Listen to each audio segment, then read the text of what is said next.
지금이야 우리 다들 휴대폰 가지고 계셔서 혹시라도 못 나갈 상황이 되면 바로 연락하기 쉬운데요. 우리 휴대폰이 없던 시절이 있었잖아요. 서로 연락하기가 어렵잖아요. 그래서 어디 만나자고 약속을 정했는데 갑자기 갈 수 없는 상황이 오는 것입니다. 사고가 날 수도 있고 뭐 이머전시 상황이 있어서 갑자기 못 나가는 거예요. 근데 그렇게 되면 상대방은 그 약속 장소에서 그냥 아무 저기 할 수 있는 게 아무것도 없으니까 꼼짝없이 거기서 기다려야 되는 거죠. 뭐 계속 기다리다가 뭐 1시간, 2시간 계속 참을 만큼 기다리다가 나중에 이제 포기하고 집에 가는 그런 경험을 저는 해봤습니다. 저는 해봤어요. 별로 그렇게 좋은 기억이 아닙니다. 그리고 그때가 추운 겨울이었어요. 밖에서 막 한 몇 시간을 기다렸던 그 기억이 있습니다. 내가 아무리 그 사람을 좋아하고 사랑하고 해도 기다리는 건 쉽지 않습니다. 특별히 한국 사람들은 기다리는 거 정말 힘들어하죠. 외국 사람들이 한국 와서 제일 먼저 배우는 말 중에 제일 처음 배우는 말이 빨리빨리라고 그러죠. 빨리빨리. 그러니까 한국 사람들은 빨리빨리 그 문화가 있잖아요. 그래서 기다리는 게 굉장히 힘들어요. 그래서 우리들은 기다리는 거가 더 힘들 거라는 그런 생각을 하게 됩니다. 기다리는 건 쉽지 않습니다. 오늘 본문 말씀은 사도 바울이 데살로니가 교회에 쓴 편지의 한 부분입니다. 데살로니가 교인분들이 예수님이 다시 오신다는 사실을 굳게 믿고 예수님을 기다린 거예요. 예수님을 믿는다는 그 이유 하나 때문에 그들은 여러 가지 핍박과 환난을 경험했습니다. 그럼에도 불구하고 믿음을 지킨 거예요. 예수님이 다시 오심을 끝까지 기다렸습니다. 신실하게. 그들이 어려운 상황 속에서 믿음을 지키고 예수 그리스도를 기다릴 수 있었던 그 이유는 그들에게 예수님이 다시 오신다라는 그 확신, 그 믿음이 있었다라는 거죠. 재림 신앙이 그들에게 있었다라는 것입니다. 힘들지만 고생이 되지만 어렵지만 예수님이 곧 오실 거야. 그 믿음이 있어서 견딜 수 있었던 것입니다. 이것은 굉장히 훌륭한 믿음입니다. 우리 본받아야 되는 믿음입니다. 근데 문제는요, 계속해서 기다리는데 안 오신다라는 거예요. 그리고 계속 기다리다 보니까 함께 기다리던 성도님들이 한 명씩, 두 명씩 아프기 시작하고 죽기 시작한다라는 겁니다. 주님이 오시기 전에 그들이 세상을 뜨는 것입니다. 그래서 금방이라도 오실 것 같아서 열심히 신앙생활하고 믿음을 지켰는데 시간이 지나면 지날수록 이런 마음이 드는 거예요. 왜 안 오시지? 왜 오신다고 그랬는데 안 오실까? 우리 잊어버린 거 아니야? 이러다 정말 안 오시는 거 아니야? 이런 생각이 들면서 혼란스러웠다라는 것입니다. 그런 상황에 있던, 그런 마음이 있던 그 성도들에게 바울이 이 편지를 보내면서 특별히 주님의 재림에 대해서 그리고 성도의 부활을 설명하면서 괜찮어, 지금 예수님이 오실 거야, 그리고 너네들 부활할 거야, 그런 말을 하면서, 그런 메시지를 던지면서 그들을 위로하고 격려하는 그 말씀이 오늘의 본문의 내용입니다. 데살로니가 교회에 대해서 좀 더 설명을 드리자면 바울의 2차 선교 여행 중에 세워진 교회입니다.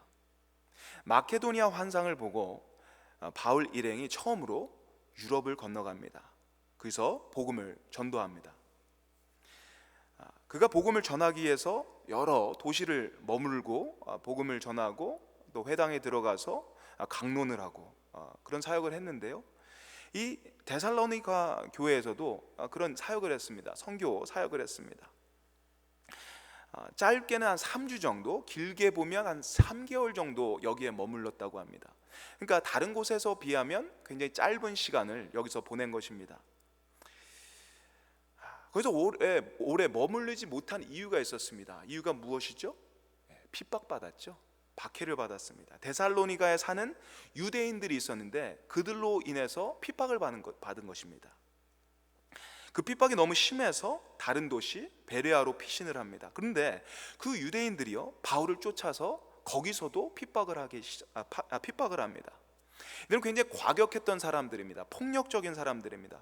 불량배를 매수하고 폭력을 쓰면서 집요하게 따라다니면서 바울을 괴롭혔던 사람들입니다. 그래서 유대인들의 핍박 때문에 어쩔 수 없이 데살로니가를 떠나게 되는 거죠. 근데 감사하게도 그 짧게 머물던 데살로니가지만 그 머문 시간, 그 짧은 시간 속에서 복음의 씨앗이 뿌려진 것입니다. 그 중에 복음을 받아들이고 주님을 구주로 영접한 사람이 있었다라는 것입니다. 그리고 그들을 모아서 교회가 시작이 된 것입니다. 3주 아니면 3개월 만에 교회가 시작이 된 것입니다. 그 시간에 비해서는 정말로 놀라운 이런 결과, 열매들이 이 데살로니가 교회에 있었습니다. 이분들이 정말 열심히 정말 믿음을 지키고 사는 것은 정말 놀라운 그런 믿음의 열매입니다. 그런데 데살로니가에는 바울을 핍박했던 그 폭력적이고 과격했던 그 유대인들이 계속 있었던 것입니다. 그리고 그 사람들은 계속해서 이 데살로니가 이 교인들을 괴롭힌 거예요. 그러니까 기다리다가 지치는데 이런 핍박과 환난이 계속해서 오는 겁니다. 병행이 되는 것입니다. 한두 번은 참을 수 있는데 이게 계속되면 힘들어지죠. 데살로니가 후서 1장 4절 이런 말씀이 있습니다. 그러면 너희가 견디고 있는 모든 박해와 환난 중에서 너희 인내와 믿음으로 말미암아 하나님의 여러 교회에 우리가 친히 자랑하노라.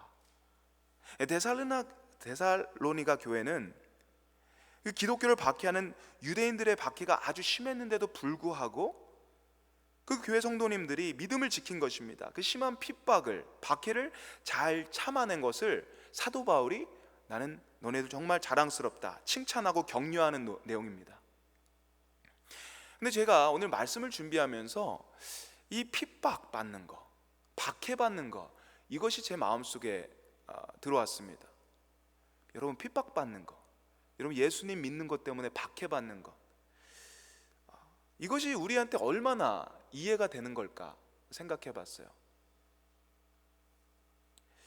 이 데살로니가 성도들이 받은 환난, 핍박, 이 초대교회 사람들이 받았던 박해, 핍박, 우리가 얼만큼 이해할 수 있는 거죠? 예수님 믿는 거 그 하나 때문에, 그 믿음 하나 때문에 환난받고 핍박받고 고난받고 맞고 갇히고 채찍질받고 고생하는 것, 우리가 얼만큼 이해할 수 있을까요? 우리는 이건 너무 생소한 거죠. 그게 어떤 건지 저희는 잘 모를 것입니다. 물론 우리가 예수님 믿으면서 차별받을 때 있습니다. 무시받을 때 있습니다. 예수님 안 믿는 사람으로부터. 그런데 지금 데살로니가 교회 성도님들이 받고 있는 이 고난, 이 핍박은 비교가 안 될 정도로 다른 차원의 그런 핍박인 것입니다. 이 당시 데살로니가 전서, 후서 이것이 쓰여졌을 때 이 초대교회 가운데에 예수 믿는 사람들은요, 가는 곳마다 이 폭력에 노출되어 있었어요. 차별에 노출이 되어 있었고, 이게 어느 정도냐 같으면 힘들어, 그러지 마, 나 피곤해, 이 정도가 아니에요. 자존심 상해, 이게 아닌 것입니다. 이거는 정말 죽고 싶다, 이런 겁니다. 죽을 것 같은 그런 위협, 그런 무시, 그런 차별, 그런 폭력에 이 사람들이 휘둘렸다라는 것입니다. 예수를 믿는 그 믿음 하나 때문에 사람들이 그렇게 했다라는 거예요. 협박하고 폭행하고. 현대 크리스찬, 특별히 우리 북미에 살고 있는 저와 여러분들이 이걸 얼마나 상상할 수 있냐는 거죠. 얼마나 이것을 저희들의 마음에 갖고 얼마나 이것을 이해할 수 있냐라는 거죠. 이해 못할 것 같아요. 우린 그런 것에 노출된 적이 별로 없거든요. 생소합니다. 그런 세상을 우리를 살지 않고 있습니다. 그런 경험이 전혀 없습니다. 예전에 제가 카자흐스탄 처음으로 선교 갔을 때 일입니다. 전설과 같은 이야기가 하나 있습니다. 한 99년, 거의 2000년가 거의 20년이 넘은 이야기인데요. 카자흐스탄 그쪽 갔는데 그 위구르 마을에 바트라는 아이를 만났습니다. 그때 그 아이가 한 중학생 정도 됐나, 어린아이였습니다. 근데 그 가족이 예수님을 영접한 한 것입니다. 기억나시나요? 근데 어떻게 예수님을 만났나 나중에 알아보니까 이 어머니가, 이 밭 어머님께서 그냥 걸어가시는데, 볼야라고 그러죠. 밭 걸어가시는데 저쪽에 이제 조그만 그 집이 있어서, 근데 음악이 들리는 거예요. 뭐 이상한 음악이 들리는 거예요. 갔다라는데 뭐지 하고 갔어요. 근데 이제 그게 이제 거기에 그 언더그라운드 처치, 지하 교회 같은 거죠. 그런 조그만 교회에서 자기들끼리 예배하는 거예요. 찬양하는 거예요. 가자마자 뭔지 모르는 그 능력에 그냥 끌려서 갔는데 거기서 그냥 성령 체험을 한 겁니다. 이런 일들이요, 무슬림 이 사회 속에서 지금 굉장히 많이 일어난다고 그래요. 하나님께서 강권적으로 일하시는 거죠. 자기가 의도한 것도 아닌데요, 좀 하나님께서 이끄신 거죠. 그렇게 해서 하나님을 만난 거예요. 그래서 예수님을 영접한 겁니다. 굉장히 놀라운 일이죠. 인간이 어떻게 플랜한 것이 아니라 하나님께서 하신 거거든요. 기적과 같은 일이 일어난 것입니다. 근데 그 바트 가족이 사는 곳은 무슬림 지역이에요. 무슬림 마을이고 조그만 마을입니다. 다 알아요. 친척 관계입니다. 사람들이 그걸 알고서 교회 다니지 말라는 거예요. 예수 믿지 말라는 겁니다. 그래서 저희가 선교 2번째 갔을 땐가 그 아이를 만났는데요, 그 바트 그 발에 상처가 난 거예요. 크게 찢어진 상처가 났습니다. 그래서 저희가 이게 뭐지? 나중에 물어봤더니 얘가 교회 다닌다고, 예수 믿는다고 그 교회 동네 어른들이 낫으로 찍은 거예요. 그래서 저희가 그걸 치료해 준 경험이 있습니다. 그리고 또 한 이야기가 있습니다. 어떤 청년이 예수를 만났습니다. 동네 친구들이 술을 먹고 찾아왔다고 그래요. 그리고 이 청년을 집 옥상으로 끌고 가서 협박을 합니다. 예수님을 부인하면 가만히 놔주는데, 너가 계속 예수님 믿고 예수를 부인하지 않으면 떨어뜨린다고 한 거예요, 지붕에서. 근데 이 사람이 부인할 수 없다고 한 겁니다. 그래서 떨어뜨렸어요. 심하게 다친 거예요. 저는요, 예수님 믿고 정말 이런 핍박이 있는지는 전혀 몰랐어요. 그때까지만 해도. 우린 그런 거 듣지 않잖아요. 누가 여기서 예수님 믿는다고 누가 낫으로 찍어요? 누가 예수님 믿는다고 와서 지붕으로 올라가고 밀어요? 여러분 혹시 그런 거 경험해 보신 적 있으십니까? 아니잖아요. 우리가 생각하는 그 핍박하고 다른 거예요. 우리는 그냥 좀 자존심 상하고 좀 속상해, 이 정도지, 이거는 몸이 이렇게 망가지는데요, 다리가 잘릴 정도의 위험인데요. 바트의 가족은요, 그런 걸 경험했던 거예요. 예수님 믿는다고 폭행을 당하고, 바트 누나가 있는데 강간을 당하고, 이런 일들이 계속 있었다라는 거예요. 지금도요, 중동에서, 중국에서, 또 북한에서, 세상의 많은 곳에서 우리가 상상하지도 못하는, 우리가 전혀 이해하지 못하는 정말 그런 농도의, 그런 아주 강한 핍박과 박해를 예수님 믿는다라는 것 때문에 받는 사람들이 있다라는 것입니다. 그럼에도 불구하고 그 심한 박해 속에서, 핍박 속에서 예수님을 부인하지 않고 예수님을 끝까지 믿고 신앙생활을 하시는 분들이 있다라는 거예요. 데살로니가 교회 사람들이 그랬다는 것입니다. 굉장히 큰 핍박과 환난, 우리가 상상할 수 없는 그 핍박과 환난이 있는데도 불구하고 신앙을 지켰어요. 믿음을 지켰어요. 얼굴이 하얗게 질리고 너무 겁이 나고 막 심장이 터질 것 같은 그런 상황 속에서, 땀이 삐질삐질 날고 정말 무서운 그런 상황 속에서도 나는 예수 그리스도가 나의 구주입니다, 이 사실을 전혀 놓지 않고 갖고서 생활했다라는 거예요. 맞으면서, 폭행당하면서, 찢어지면서, 감금당하면서.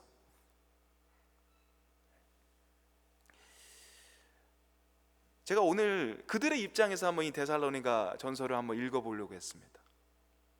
데살로니가를 그들의 입장에서 한번 읽어봤으면 좋겠어요. 내가 데살로니가 사람입니다. 내가 핍박받은 사람이에요. 내가 맞았어요, 예수님 때문에. 그리고 계속해서 핍박을 당할 것입니다. 그런 입장에서 이 데살로니가 전서를 읽었습니다. 바울이 어떤 이야기를 하냐? 여러분, 거룩해야 됩니다. 여러분, 서로 사랑해야 됩니다. 데살로니가 전서 5장 15절에서 18절에는 아주 유명한 말씀이죠. 항상 기뻐하십시오. 쉬지 말고 기도하십시오. 범사에 감사하십시오. 이는 그리스도 예수 안에서 너희를 향하신 하나님의 뜻입니다. 이게 말이 됩니까? 우리는 이거를 그냥 우리 입장에서 생각을 하니까 은혜가 되게 많네, 좀 힘든데 이거 참 힘이 되겠지, 격려가 되겠지.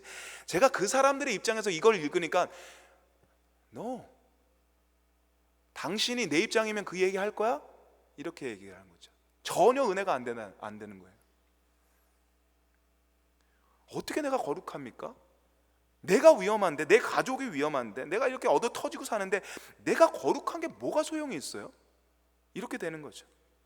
내가 어떻게 사랑해요? 내 코가 석잔데, 내가 죽을 것 같은데 내 옆에 있는 사람은 어떻게 사랑하라는 거죠? 원수를 사랑하라. 나를 때리는 사람 사랑할 수 있겠어요? 나를 핍박하는 사람 사랑하겠어요? 나에게 침을 뱉는 사람을, 그 사람을 안아주시겠어요? 이거 도저히 힘들다라는 겁니다. 어떻게 우리가 그 상황 속에서 항상 기뻐하고, 항상 기도하고, 항상 범사에 감사할 수 있겠냐는 거예요. 너무 화가 나고 너무 기분이 안 좋더라고요. 근데 바울은요, 이런 이야기를 계속해서 해요. 근데 어떻게 바울은 이런 이야기를 할 수 있을까? 또 한번 생각해 봤습니다. 이런 상황에 있는 사람들한테 어떻게 바울은 이런 도전을 어떻게 그렇게 할 수 있었을까?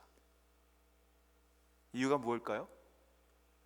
바울 역시 핍박과 환난과 그 고난을 예수 그리스도의 이름을 위해서, 그 이름 때문에, 그 믿음 때문에 했던 사람이기 때문이었습니다. 그랬기 때문에 핍박당하고 고난당하고 박해당하는 그 사람들의 입장을 충분히 알고 있음에도 바울 스스로가 그것을 경험하고 그것이 그에게 이해가 됐기 때문에 그 도전을, 그 위로를, 격려를 그들에게도 할 수 있었다라는 것입니다. 그냥 아무것도 모르면서 야, 너 그냥 잘 참으면 돼, 너 그냥 잘 하면 돼, 예수님 끝까지 믿고 살아, 핍박당하지 않은 사람이 이 이야기하면 이건 가식적인 거죠. 근데 그도 여러 번 고난을 당했습니다. 그도 여러 번 핍박을 당했습니다. 고린도후서 11장 23절에서 27절 말씀 제가 읽도록 하겠습니다.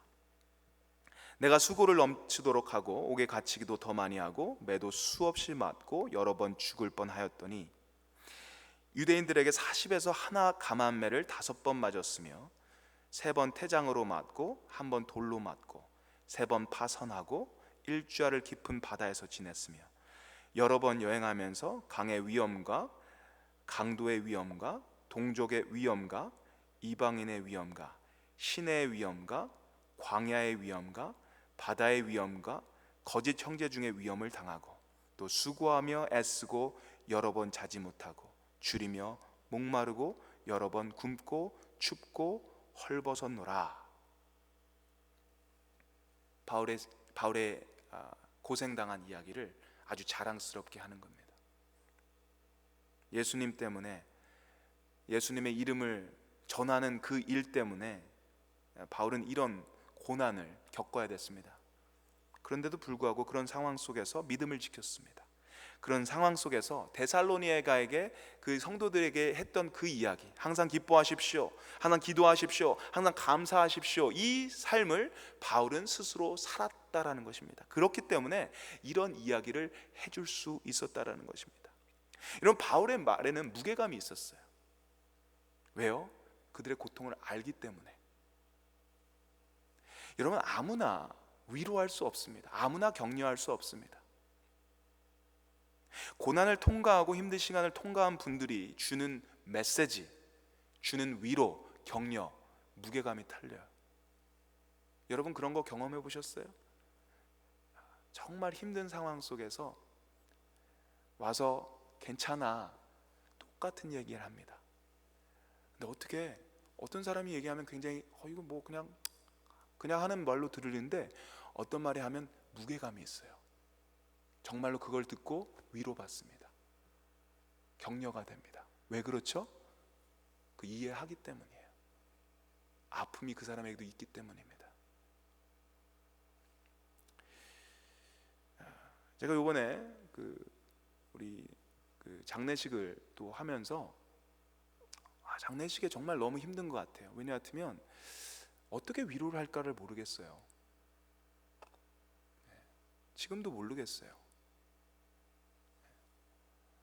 줄을 서서 이야기를 하는데, 많은 사람들이 이야기하는데 저게 얼마나 위로가 될까, 이런 생각이 들더라고요. 근데 그 가운데 좀 위로가 되는 분들이 있어요. 한마디 던지면 격려가 되는 분들. 왜 그럴까요? 그분들이 당한 그 고통의 그 경험이 있기 때문이에요. 정말로 자기가, 여러분이 당하는 그 고통을 내가 합니다. 손 잡으면 그게 위로가 되는 거예요. 그게 격려가 되는 거예요. 그런 면에서요, 우리가 받는 고난, 우리가 받는 이 고통, 핍박, 이 고생, 이거 축복의 통로가 될 수 있습니다. 우리가 고난과 힘든 시간을 믿음으로 승리하는 것은 나 하나만의 믿음의 승리를 넘는 것이에요. 나와 같이 힘든 상황 속에 있는 사람들을 격려하고 위로하고 그들을 일으킬 수 있는 그 자리에 여러분 올라가시는 것입니다. 그렇기 때문에 이런 고난이 축복인 것입니다. 자, 바울은 아비의 마음을 가지고 정말 핍박과 환난 속에 있는 그들을 위로하고 격려하고 싶은 마음에서 이 데살로니가 이 편지를 썼습니다. 그들의 최고의 힘과 위로가 되는 말씀이 오늘 본문 말씀에 있습니다. 13절에서 우리 13절 같이 한번 읽어볼까요? 13절 같이 읽습니다. 시작. 형제들아, 자는 자들에 관하여는 너희가 알지 못함을 우리가 원하지 아니하노니 이는 소망 없는 다른 이와 같이 슬퍼하지 않게 하려 함이라. 여기서 자는 자들이란 죽은 자들을 표현한 것입니다. 이미 죽은 자들도 주님 오실 때에 다시 일어날 것이므로 죽은 자들을 잔다고 표현했습니다. 믿지 않는 사람들도 이런 표현을 씁니다. 우리가 묘지에 가보면 이런 말 있었어요. 누구 여기에서 잠들다. 예수님을 믿거나 안 믿거나 이런 표현을 쓰시는 분들이 많이 계신 것 같습니다. 예수님을 안 믿어도 잠잔다라는 표현을 씁니다. 그런데 그들이 말하는, 예수님을 믿지 않은 불신자들이 말하는 잠잔다와 우리가 정말 그리스도를 구주로 믿고 있는 우리가 잠잔다고 하는 이 이야기는 너무나 다른 이야기를 하는 거죠. 불신자들이 얘기할 때 이 잠든 거는 그 영원히 깨어날 수 없는 잠듦을 말하는 거죠. 그냥 죽은 거예요. 영원한 죽음입니다. 하지만 우리는, 그리스도인들은 잠잔다, 정말 이건 신학적으로 다시 깨어난다라는 겁니다. 다시 부활한다라는 그 의미입니다.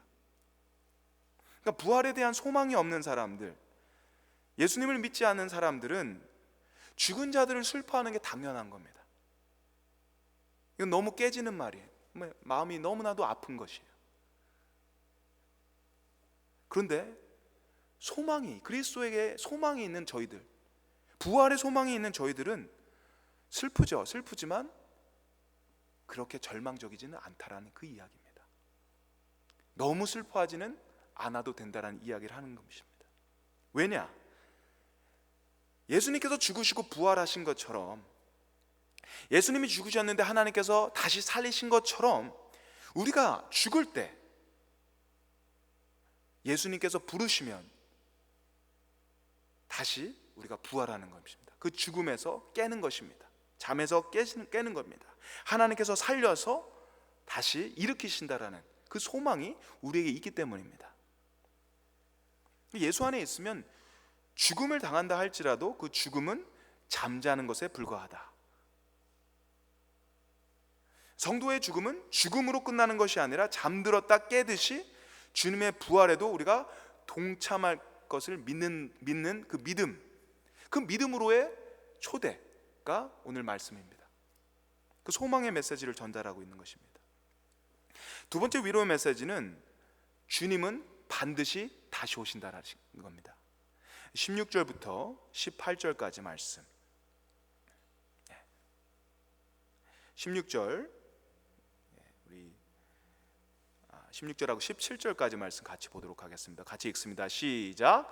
주께서 호령과 천사장의 소리와 하나님의 나팔 소리로 친히 하늘로부터 강림하시리니 그리스도 안에서 죽은 자들이 먼저 일어나고 그 후에 우리 살아남은 자들도 그들과 함께 구름 속으로 끌어올려 공중에서 주를 영접하게 하시리니 그리하여 우리가 항상 주와 함께 있으리라. 아멘.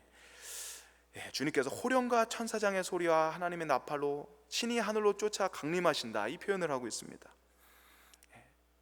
주님이 부르실 때, 주님이 재림하실 때 그리스도 안에서 죽은 자들이 먼저 일어나고 그 후에 살아남은 자도 그들과 함께 구름 속으로 휴거되는 겁니다. 올라가는 것입니다.